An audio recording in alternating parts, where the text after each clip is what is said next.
नमस्कार। प्रस्तुत है शरद चंद्र चट्टोपाध्याय के द्वारा लिखी हुई कहानी परेश।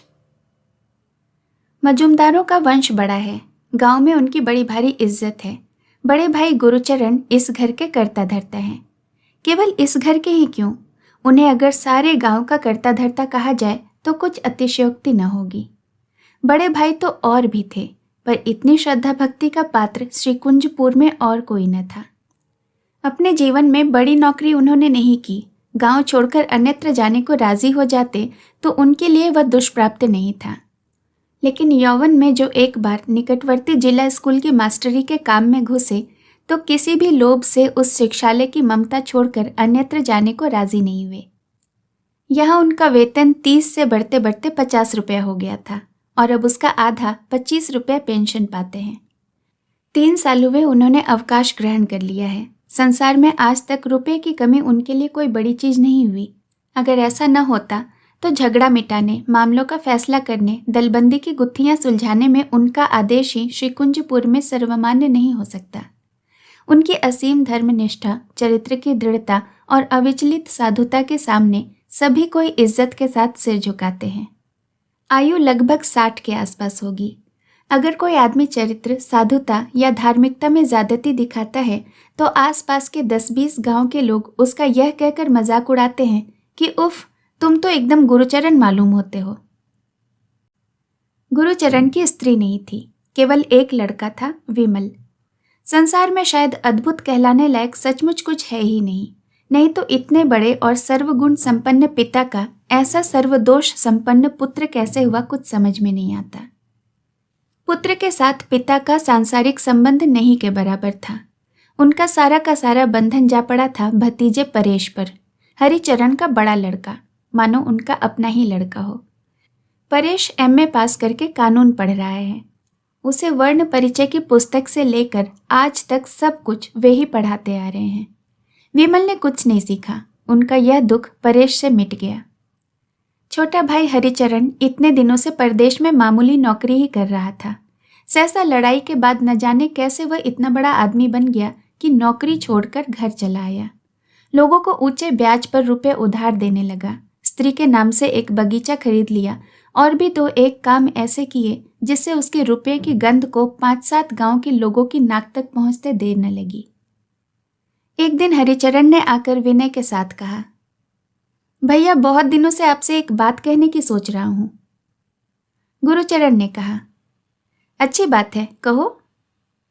हरिचरण बगले झांकता हुआ बोला, आप अकेले अब और कितना कर सकेंगे, उम्र भी काफी हो रही है।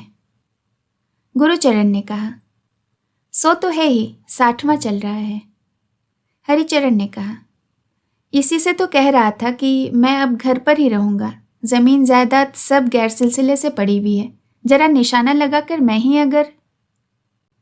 गुरुचरण ने क्षण भर अपने छोटे भाई के चेहरे की तरफ देखकर कहा, जमीन जायदाद तो अपनी मामूली ही है और गैर सिलसिले से भी नहीं है, लेकिन तुम क्या अलग होने की बात कर रहे हो? हरिचरण ने मारे शर्म के दांतों तले जीभ दबाकर कहा, जी नहीं, जैसा चल रहा है वो वैसा ही चलता रहेगा। सिर्फ जो कुछ अपने पास है उसमें जरा निशान लगा देना है। और रसोई वसोई भी बड़े झंझट की चीज है। सब कुछ इकट्ठा ही रहेगा, पर दाल भात अगर अलग अलग कर लिया जाए तो। आप समझे नहीं? गुरुचरण ने कहा, समझा क्यों नहीं, समझता तो हूं ही। अच्छी बात है, कल से ऐसा ही होगा। हरिचरण ने पूछा, निशान आप कैसे लगाएंगे, कुछ तय किया है? गुरुचरण ने कहा, तय करने की तो अब तक कोई जरूरत नहीं पड़ी थी, पर यदि आज वह आ ही पड़ी है तो तीनों भाइयों के हिस्से में बराबर बराबर बांट देने से काम चल जाएगा। हरिचरण ने आश्चर्य के साथ कहा, 3 हिस्से कैसे? मंजली बहू तो विधवा है, लड़का बाला भी कोई नहीं, फिर उनका हिस्सा कैसा? गुरुचरण ने सिर हिलाकर कहा, 2 नहीं 3 हिस्से होंगे। मंजली बहू श्यामचरण की विधवा है, जब तक जीवित रहेगी हिस्सा तो पाएगी ही। हरिचरण रुष्ट हो गया, बोला, कानून से नहीं पा सकती, सिर्फ खाने पहनने को ले सकती है। गुरुचरण ने कहा, क्यों नहीं ले सकती? वो बहू ठहरी घर की। हरिचरण ने कहा। मान लीजिए अगर कल को उसे बेचना या गिरवी रख देना चाहे तो? गुरुचरण ने कहा। कानून से अगर ऐसा हक हासिल होगा तो करेगी। हरिचरण का चेहरा स्याह पड़ गया। बोला, करेगी क्यों नहीं। दूसरे दिन हरिचरण रस्सी और फीता हाथ में लिए घर में नाप जोख करने लगा। गुरुचरण ने ना तो कुछ पूछा ना ही बाधा डाली। 2-3 दिन बाद ईंटें, काठ और बालू चूना सुर्खी भी आ पहुंची। घर की पुरानी मेहरी ने आकर खबर दी, कल से राज लग जाएंगे, छोटे बाबू की भीत खड़ी होगी।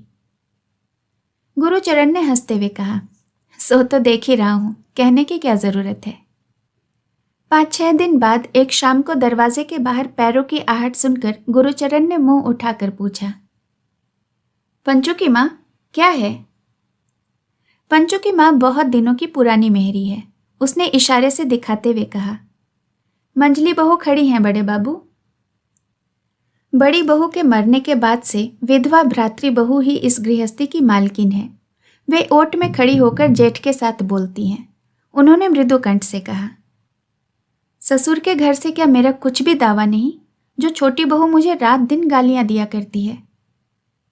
गुरुचरण ने कहा, क्यों नहीं बहू, जैसा उनका है ठीक वैसा ही तुम्हारा भी हक है। पंचू की मां ने कहा, लेकिन यूं करने से तो घर में टिकन मुश्किल है।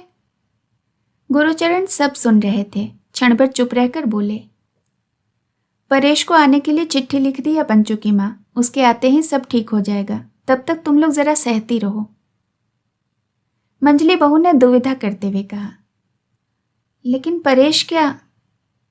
गुरुचरण ने टोकते हुए कहा, लेकिन कुछ नहीं मंजली बहू, मेरे परेश के विषय में लेकिन नहीं चल सकता। हरी उसका बाप जरूर है, पर वह लड़का मेरा ही है। सारी दुनिया एक तरफ हो जाए तो भी वह मेरा ही रहेगा। उसके ताऊ जी कभी अन्याय नहीं करते। यह बात अगर वह न समझे तो समझो कि व्यर्थ ही मैंने इतने दिनों पराये लड़के को छाती से लगाकर आदमी बनाया। दासी ने कहा, और क्या बड़े बाबू, उस साल जब माता निकली थी तब तुम्हारे सिवाय उसे कौन यमराज के मुंह से छीन सकता था? तब कहाँ थे छोटे बाबू और कहाँ थी उसकी सौतेली माँ? मारे डर के कोई उसके पास न फटकता था। अकेले ताऊ जी ही थे, क्या रात क्या दिन। मंजली बहू ने कहा, परेश की माँ जीवित रहती तो शायद उससे भी इतना करते न बनता। गुरुचरण संकोच में पड़ गए। रहने दो बेटी, ये सब बातें रहने दो।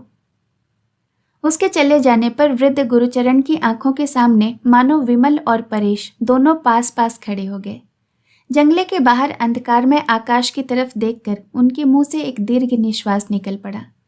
उसके बाद मोटी बांस की लाठी उठाकर वे सरकारों के बैठक खाने में शतरंज खेलने चले गए। दूसरे दिन दोपहर को गुरुचरण रोटी खाने बैठे थे। मकान के उत्तर के बारामदे का कुछ हिस्सा घेर कर हरिचरण की रसोई का काम चल रहा था। वहां से तीक्ष्ण नारी कंठ से ऐसी ऐसी कड़वी बातें निकलती आ रही थीं जिनका हदो हिसाब नहीं। उनके भोजन में काफी विघ्न हो रहा था, मगर उनमें जब सहसा एक पुरुष का मोटा गला आ मिला तब क्षण भर के लिए उनके कान खड़े हो गए और सुनकर सहसा वे उठकर खड़े हो गए। मंजली बहू ओट से हाय हाय कर उठी और पंचू की मां ने मारे क्रोध और क्षोभ के चित्कार करके इस दुर्घटना को प्रकट कर दिया। आंगन में खड़े होकर गुरुचरण ने भाई को पुकार कर कहा, हरिचरण, औरतों की बातों पर मैं ध्यान नहीं देना चाहता, पर तुम पुरुष होकर अगर विधवा बड़ी भौजाई का इस तरह अपमान करोगे तो उसका तो फिर इस घर में रहना नहीं हो सकता। इस बात का किसी ने कोई जवाब नहीं दिया, पर बाहर जाने के रास्ते में उन्हें छोटी बहू का परिचित तीक्ष्ण कंठ स्वर सुनाई दिया। वह मजाक उड़ाते हुए कह रही थी, इस तरह अपमान न किया करो, कहे देती हूँ, मंजली बहू नहीं तो घर में न रहेंगी, तब क्या होगा? हरिचरण जवाब दे रहा था, दुनिया रसातल में डूब जाएगी और क्या होगा? कौन रहने के लिए कसम दिला रहा है? चली जाए तो जान बचे। गुरुचरण ठिठक कर खड़े हो गए। हेडमास्टर साहब की कन्या के विवाह में शामिल होने के लिए गुरुचरण कृष्णनगर को रवाना ही हो रहे थे कि इतने में सुना कि परेश घर आ गया है और आते ही बुखार में पड़ गया है। वे घबराए हुए परेश के कमरे में घुस ही रहे थे कि सामने छोटे भाई को देखकर पूछ उठे, परेश को बुखार आ गया है क्या? हरिचरण हूं कहकर चला गया। छोटी बहू की मायके की नौकरानी ने सामने रास्ता रोक कर कहा, आप भीतर मत जाइए। न जाऊं? क्यों? भीतर दीदी जी बैठी हैं, उन्हें जरा हट जाने को कह दो ना। नौकरानी ने कहा। हटकर कहाँ जाएंगी, लड़के के माथे पर हाथ फेर रही हैं, कहकर वो अपने काम में चली गई। गुरुचरण स्वप्नाच्छन्न की भांति क्षण भर खड़े रहे, फिर परेश को पुकार कर बोले, परेश, तबीयत कैसी है बेटा? भीतर से इस व्याकुल प्रश्न का कोई जवाब न आया, मगर नौकरानी ने कहीं से जवाब दिया, भैया जी को बुखार है, सुन तो लिया ना। गुरुचरण स्तब्ध होकर 2-3 मिनट तक वहीं खड़े रहे, फिर धीरे से बाहर चले आए और किसी से कोई बात न कहकर सीधे रेलवे स्टेशन की तरफ रवाना हो गए। वहां ब्याह की धूमधाम में किसी ने कुछ ध्यान नहीं दिया, परंतु कामकाज निपट जाने पर उनके बहुत दिनों के मित्र हेडमास्टर साहब ने एकांत में ले जाकर उनसे पूछा, क्या बात है गुरुचरण, सुना है हरिचरण तुम्हारे पीछे पड़ गया है? गुरुचरण ने अनमनस्के की भांति कहा, हरिचरण? नहीं तो क्या जी, हरिचरण की शैतानी का हाल तो हम सभी सुन चुके हैं। गुरुचरण को सहसा सब बातें याद आ गई, बोले, हाँ, जमीन जायदाद के बारे में हरिचरण कुछ गड़बड़ी कर रहा है। उनकी बात के ढंग से हेडमास्टर साहब चुन्न हुए। दोनों बचपन के निकट मित्र थे, फिर भी गुरुचरण भीतर की बात को उदासीनता के आवरण में छिपाना चाहते हैं। इस बात का ख्याल करके उन्होंने फिर कोई बात नहीं पूछी। गुरुचरण ने कृष्णनगर से घर वापस आकर देखा कि उनकी इन कई दिनों की अनुपस्थिति में मौका पाकर हरिचरण ने आंगन में जगह जगह गड्ढे खोद खोद कर ऐसा हाल कर रखा है कि पैर रखने को भी जगह नहीं। वे समझ गए कि वह अपनी मर्जी और सहूलियत के माफिक घर का बंटवारा करके बीच में दीवार खड़ी करेगा। उसके पास रुपया है, लिहाजा किसी और के मतामत की उसे जरूरत नहीं। वे अपने कमरे में जाकर कपड़े बदल रहे थे कि इतने में मंजली बहू को साथ लिए पंचू की माँ आ खड़ी हुई। गुरुचरण समाचार पूछना चाहते थे कि वह अकस्मात अस्फुट आर्तकंठ से रोने लगी और रोते रोते ही उसने बता दिया कि परसों सवेरे मंजली बहू को छोटे बाबू ने गर्दन पकड़कर धक्का देते हुए घर से बाहर निकाल दिया था और मैं मौजूद न होती तो शायद मार मार कर अधमरी कर डालते। घटना पूरी तरह समझने में गुरुचरण को ज्यादा देर न लगी, फिर भी वे मिट्टी के बूत की तरह निर्वाक और निस्पंद रहकर सहसा पूछ उठे, सचमुच ही क्या उसने तुम्हारी देह को हाथ लगाया था बहू रानी? लगा सका वह? थोड़ी देर के बाद पूछा, जान पड़ता है तब परेश शायद खाट पर पड़ा होगा। पंचू की मां ने कहा, उन्हें तो कुछ हुआ ही नहीं बड़े बाबू, अभी आज ही तो सवेरे की गाड़ी से कलकत्ते चले गए हैं। कुछ हुआ नहीं तो वो अपने बाप की करतूत जानकर गया है? पंचू की मां ने कहा, हाँ सभी कुछ। गुरुचरण के पैरों के नीचे से जमीन खिसक गई, बोले, बहू रानी, इतने बड़े अपराध की सजा अगर उसे न मिले तो मेरा तो इस घर में रहना उठ गया समझ लो। अभी समय है, मैं गाड़ी लिए आता हूं, तुम्हें अदालत चलकर नालिश करनी होगी। अदालत जाकर नालिश करने के नाम से ही मंजली बहू चौंक पड़ी। गुरुचरण ने कहा, गृहस्थी के बहू बेटियों के लिए यह काम सम्मानजनक नहीं है, यह मैं जानता हूं, पर इतना बड़ा जबरदस्त अपमान अगर तुम चुपचाप सह लोगी बेटी तो भगवान भी तुमसे नाराज होंगे। इससे ज्यादा बात और मैं नहीं जानता। मंजली बहू जमीन से उठकर खड़ी हो गई, बोली, आप पिता के समान हैं, मुझे जैसी आज्ञा देंगे मैं बिना किसी संकोच से उसका पालन करूंगी। हरिचरण के खिलाफ मुकदमा दायर हुआ। गुरुचरण ने अपने पुराने जमाने की जंजीर बेचकर बड़े वकील को मोटी फीस दाखिल कर दी। निर्दिष्ट दिन को मामले की सुनवाई हुई। प्रतिवादी हरिचरण हाजिर हुआ, मगर वादिनी नहीं दिखाई दी। वकील ने न जाने क्या कहा सुना, हकीम ने मुकदमा खारिज कर दिया। भीड़ में गुरुचरण की अचानक निगाह पड़ गई परेश पर, तब वह मुंह फेरकर मंद मंद हंस रहा था। गुरुचरण ने घर में आकर सुना कि मायके से किसी की जबरदस्त बीमारी की खबर पाकर मंजली बहू बगैर नहाए धोए यूं ही गाड़ी बुलवाकर वहां चली गई है। पंचू की मां हाथ पैर धोने को पानी देने आई और सहसा रो कर कहने लगी, रात भी झूठी, दिन भी झूठा, तुम भी झूठे, तुम भी कहीं और चले जाओ बड़े बाबू, इस पापी संसार में तुम्हारे रहने की जगह नहीं है। ढोल आए, नगाड़े आए, मजीरे आए। मुकदमा जीत जाने की खुशी में हरिचरण के घर शुभचंडी की पूजा के ऐसे बाजे बजे कि सारा गांव उथल पुथल हो गया। 2 भागों में विभक्त पैतृक मकान के एक हिस्से में रहा हरिचरण का परिवार और दूसरे में रहे गुरुचरण और उनकी बहुत दिनों की पुरानी दासी पंचू की माँ।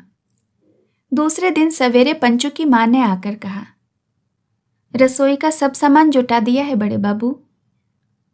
रसोई का? ओह हाँ, चलो मैं आया, कहकर गुरुचरण उठना ही चाहते थे कि दासी ने कहा, कोई जल्दी नहीं है बड़े बाबू, जरा दिन चढ़ जाने दीजिए, बल्कि आप गंगा स्नान कर ही आइए। अच्छी बात है, जाता हूँ, कहकर गुरुचरण पलक मारते ही गंगा स्नान के लिए जाने को तैयार हो उठ खड़े हुए। उनके काम या बात में कहीं कुछ भी असंगति नहीं थी, फिर भी पंचू की माँ को न जाने कैसा बहुत बुरा सा मालूम हुआ। उसे बार बार यही ख्याल आने लगा कि मानो ये पहले वाले बड़े बाबू नहीं रहे। पंचू की माँ भीतर जाकर चिल्ला चिल्ला कर कहने लगी, कभी भला ना होगा, हरगिज भला ना होगा, इसकी सजा भगवान देंगे। किसका भला न होगा और किसे भगवान सजा देंगे ठीक समझ में न आया, लेकिन उस दिन छोटे बाबू की तरफ से इस मामले में झगड़ा करने को कोई तैयार नहीं हुआ। इसी तरह दिन कटने लगे। गुरुचरण की एकमात्र संतान विमल चंद्र सुसंतान नहीं, वे इस बात को अच्छी तरह जानते थे। कई मास पहले कुछ घंटों के लिए एक बार वह घर आया था, फिर उसके दर्शन नहीं हुए। उस बार वह बैग में छिपाकर न जाने क्या क्या रख गया था। उसके चले जाने पर गुरुचरण ने परेश को बुलाकर कहा था, देख तो बेटा क्या है इनमें। परेश ने अच्छी तरह देखभाल कर कहा था, कुछ कागजात हैं, शायद दस्तावेज हो, ताऊजी इन्हें जला दूं? गुरुचरण ने कहा था, अगर जरूरी हुए तो। परेश ने कहा था, जरूरी तो है ही, पर विमल भैया के लिए शायद गैर जरूरी हो, फिर आफत को जरूरत क्या है घर में रखने की। गुरुचरण ने आपत्ति की थी, बगैर जाने नष्ट नहीं करना चाहिए परेश, किसी का सत्यानाश भी हो सकता है, इन्हें तो कहीं छिपा कर रख दे बेटा, पीछे देखा जाएगा। इस घटना की उन्हें याद नहीं थी। आज सवेरे गंगा स्नान से लौटकर रसोई बनाने जा रहे थे, इतने में अकस्मात बैग लिए हुए परेश, हरिचरण और गांव के और भी कई सज्जन और पुलिस आ खड़ी हुई। घटना संक्षेप में यह है कि विमल डकैती का आसामी है, फिलहाल फरार है। अखबार में खबर पढ़कर परेश ने पुलिस को सब बातें जता दी हैं। बैग अब तक उसी के पास था। विमल खराब लड़का है, शराब पीता है, आनुषांगिक है और भी अनेक दोष हैं। कलकत्ता रहकर कोई मामूली सी नौकरी करके वे यह सब काम किया करता है, मगर वह डकैती कर सकता है, ऐसा संदेह पिता के मन में कभी स्वप्न में भी नहीं हुआ। कुछ क्षण वे एकटक परेश के चेहरे की तरफ देखते रहे। उसके बाद उनकी निष्प्रभ निर्निमेष दोनों आंखों से झरझर आंसू टपक गए। बोले, सब सच है, परेश ने एक भी बात झूठ नहीं कही। दारोगा ने और भी 2-4 बातें पूछकर उन्हें छुट्टी दे दी। जाते समय उसने सहसा झुककर गुरुचरण के पांव छुए और कहा, आप बड़े हैं और ब्राह्मण भी, मेरा कसूर ध्यान में न लाइएगा, इतने भारी दुख का काम मैंने इसके पहले कभी न किया है। और भी कई महीने बीत जाने पर खबर आई कि विमल को 7 साल की सजा हो गई है। फिर ढोल नगाड़े और मजीरा बजाकर समारोह के साथ शुभ चंडी की पूजा की तैयारियां होने लगी। परेश ने कहा, बाबूजी यह सब रहने दो। क्यों? परेश ने कहा, यह सब मुझसे सहन नहीं होगा। बाप ने कहा, अच्छी बात है, सहन न करो तो आज का दिन कलकत्ता जाकर घूम फिर कर बिताओ, जगन माता की पूजा है, धर्म कर्म में कोई बाधा न डालो। 10 दिन बाद एक दिन सवेरे गुरुचरण के घर की तरफ अकस्मात शोरगुल और चीख चिल्लाहट सुनाई दी और कुछ देर बाद ग्वालिन रोती हुई खड़ी हुई। उसके नाक से खून बह रहा था। हरिचरण ने घबराहट के साथ पूछा, खून कैसे आ गया मोक्षदा, बता क्या है? रोने की आवाज सुनकर घर के सभी लोग आ पहुंचे। मोक्षदा ने कहा, दूध में पानी मिलाया था, इसलिए बड़े बाबू ने लात मारकर मुझे गड्ढे में गिरा दिया। हरिचरण ने कहा, किसने? किसने? हट, झूठ बोलती है। परेश ने कहा, ताऊ जी ने? झूठ बोलती है ये। छोटी बहू ने कहा, जेठ जी औरतों की देह को हाथ लगाएंगे? तो क्या सपना देख रही है दूध वाली? उसने अपने देह पर कीचड़ मिट्टी दिखाते हुए देवी देवताओं की कसम खाकर कहा कि सच्ची बात है। हरिचरण की कृपा से दीवार का उठना तो बंद हो गया था, पर आंगन के गड्ढे सब ज्यों के त्यों थे, भरे नहीं गए थे। गुरुचरण के लात मारने से उन्हीं में से किसी एक गड्ढे में गिर जाने से उसे चोट आ गई थी। हरिचरण ने कहा, चल मेरे साथ नालिश कर दे। स्त्री ने कहा, कैसी असंभव बात करते हो तुम? जेठ जी औरतों की देह को हाथ लगाएंगे? झूठी बात है। हरिचरण ने कहा, झूठी होगी तो हार जाएगी, लेकिन भैया के मुंह से तो झूठ नहीं निकल सकता। मारा होगा तो सजा होगी ही। युक्ति सुनकर स्त्री में सद्बुद्धि आ गई। बोली, तो ठीक है, ले जाकर नालिश करवा दो, ठीक सजा हो जाएगी। हुआ भी यही। भैया के मुंह से झूठ नहीं निकला। अदालत के न्याय से उन पर 10 रुपया जुर्माना हो गया। अब की बार शुभचंडी की पूजा तो नहीं हुई, मगर दूसरे दिन देखा गया कि कुछ लड़के झुंड बांधकर गुरुचरण के पीछे पीछे शोरगुल मचाते और बकते हुए जा रहे थे। ग्वालिन को मारने का गीत भी इनमें बन गया है। रात के करीब 8 बज गए होंगे। हरिचरण की बैठक भरी हुई है। गांव के मुख्य लोग आजकल यहीं आने लगे हैं। अकस्मात एक आदमी ने आकर एक बड़े मजे की खबर सुनाई। लुहारों के लड़के ने विश्वकर्मा पूजा के उत्सव में कलकत्ता से 2 जनी खेमटा नाचने वाली बुलाई है। उन्हीं के नाच की महफिल में गुरुचरण बैठे हैं। हरिचरण हंसते हंसते लोटपोट हो गए। बोले, पागल है क्या? इसकी बात तो सुनो। भैया खेमटा नाच देख रहे हैं। किसी चंडू खाने से आ रहे हो क्या अविनाश? अविनाश ने कसम खाकर कहा, अपनी आंखों से देखकर आया हूं। एक आदमी दौड़ा गया सच्ची खबर लाने के लिए। 10 मिनट बाद वह लौट कर आया और बोला कि हाँ, बात बिल्कुल सच है और सिर्फ नाच ही नहीं देख रहे हैं, बल्कि रुमाल में बांधकर उन्हें न्यौछावर देते हुए अपनी आंखों से भी देख आया है। बस फिर क्या था? एक जोर का शोरगुल उठ खड़ा हुआ। किसी ने कहा, किसी दिन ऐसा होगा ही, यह तो जानी हुई बात थी। कोई कहने लगा, जिस दिन बिना कसूर औरत की देह पर हाथ लगाया था, उसी दिन हम सब समझ गए थे। एक ने लड़के की डकैती का उल्लेख करते हुए कहा, उसी से बाप के चरित्र का अंदाजा हो सकता है। इसी तरह की न जाने कितनी ही तरह की बातें होने लगी। आज अगर कोई बोला नहीं तो वो था सिर्फ एक हरिचरण। वह अन्यमनस्क सा होकर चुपचाप बैठा रहा। उसे न जाने कैसे मानो आज बचपन की याद आने लगी। क्या यही उसके भैया हैं? यही गुरुचरण मजुमदार हैं? रात के करीब 2-2:30 बज गए होंगे, पर नाच खत्म होने में अभी भी देर है। विश्वकर्मा पूजा जल्दी ही खत्म हो चुकी थी, पर उसकी रेशा अब भी चल रही थी, जिसे भक्त लोग शराब पीकर, मांस खाकर, रंडी नचाकर दक्ष यज्ञ के रूप में पूजा कर रहे थे। अधिकांश लोग अपना होश हवास खो बैठे थे और उन्हीं के बीच बैठे मुस्कुरा रहे थे वृद्ध गुरुचरण। इतने में कोई चादर से मुंह ढाके वहां आया और धीरे से उसने उनकी पीठ पर हाथ रखा। वे चौंक पड़े और बोले, कौन? उसने कहा, मैं हूं परेश, ताऊजी घर चलिए। गुरुचरण ने कोई आपत्ति नहीं की। बोले, घर? चलो। उत्सव मंच का जरा सा क्षीण प्रकाश रास्ते पर आ पड़ा था। वहां पहुंचकर परेश एक टक ताऊ के चेहरे की तरफ देखता रहा। आंखों में वह ज्योति नहीं, चेहरे पर वह तेज नहीं। नीचे से ऊपर तक सारा का सारा आदमी भूताविष्ट सा हो गया है। इतने दिनों बाद आज उसकी आंखों से आंसू गिरने लगे। इतने दिनों बाद आज उसकी आंखें देख सकी कि लोगों के आगे लज्जित हो जाने लायक ताऊजी में कोई चीज बाकी नहीं रह जाने की बड़ी इच्छा थी। ताऊजी चलिएगा। गुरुचरण कंगाल की तरह बोल उठे। जाऊंगा परेश, जाऊंगा, पर कौन ले जाएगा मुझे? परेश ने कहा, मैं ले जाऊंगा ताऊजी। तो चल फिर एक बार घर चलकर चीज वस्तु ले आए जाकर। परेश ने कहा, नहीं ताऊजी, अब उस घर में नहीं जाना है। वहां का अब कुछ भी नहीं चाहिए हमें। गुरुचरण को मानो सहसा होश आ गया। क्षण भर नीरव रहकर बोले, कुछ नहीं चाहिए? उस घर का अब हम कुछ नहीं चाहते? परेश ने अपनी आंखें पोंछते हुए कहा। नहीं ताऊ जी, कुछ नहीं चाहिए।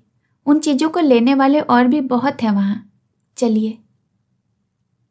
चलो, कहकर गुरुचरण ने परेश का हाथ पकड़ा और जनशून्य अंधकार में रास्ते से दोनों के दोनों रेलवे स्टेशन की तरफ चल दिए। इस कहानी को सुनने के लिए आपका बहुत बहुत धन्यवाद। जल्द मिलूंगी नई कहानी के साथ। ऐसी और भी कहानियाँ सुनने के लिए मेरे चैनल को ज़रूर सब्सक्राइब करें। नमस्कार।